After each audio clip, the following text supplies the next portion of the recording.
पवित्र ते कोळ पावन होतो देश जेते हरीचे दास जन्म घेते, अशी आगळी वेगळी ओळख या परिसराची संपूर्ण देशाला करून देणारे अशा अलौकिक वारकरी अधर संत महंत साधू सद्गुरू यांच्या जन्मण्याने वास्तव्याने पदस्पर्शाने पावन झालेला हा आपला परिसर आहे।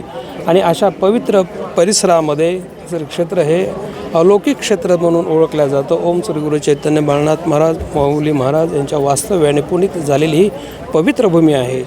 आपला प्रश्न यावर्षी विशेष असण्याचं कारण म्हणजे थोर संत 20व्या शतकातील सद्गुरू संत माऊली महाराज यांचं हे 25वे पुण्य स्मरण उत्सव आहे, रौप्य महोत्सव समाधी सोहळा।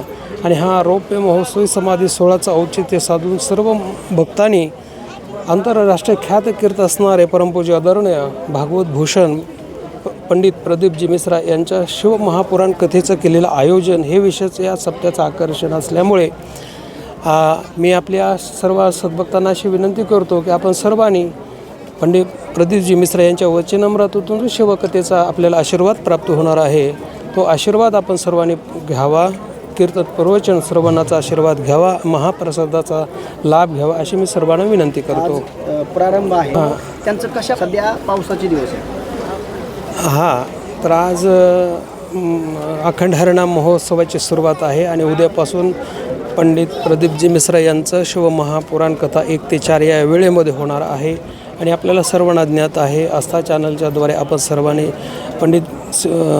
पंडित मिश्रांची महाशिवपुराण कथा आपण त्यांच्या कथेला अशा अलौकिक गर्दी पाहतो आणि हा अलौकिक गर्दीच आपल्याला या ठिकाणी पाहायला मिळेल। आणि हे पावसाळ्याचे दिवस असल्यामुळे आपण भक्तांच्या सोयीसाठी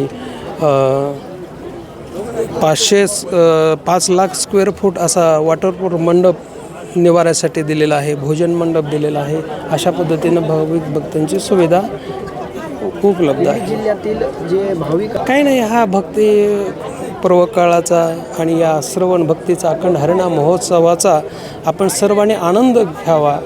आपल्या सर्वांच्या जीवदशेचा बांधून भक्ती प्रेमाची सुखाची अनुभूती आनंदाची प्राप्ती आपल्या सर्वांना प्राप्त व्हावी असं मी सर्वांना आवाहन करतो।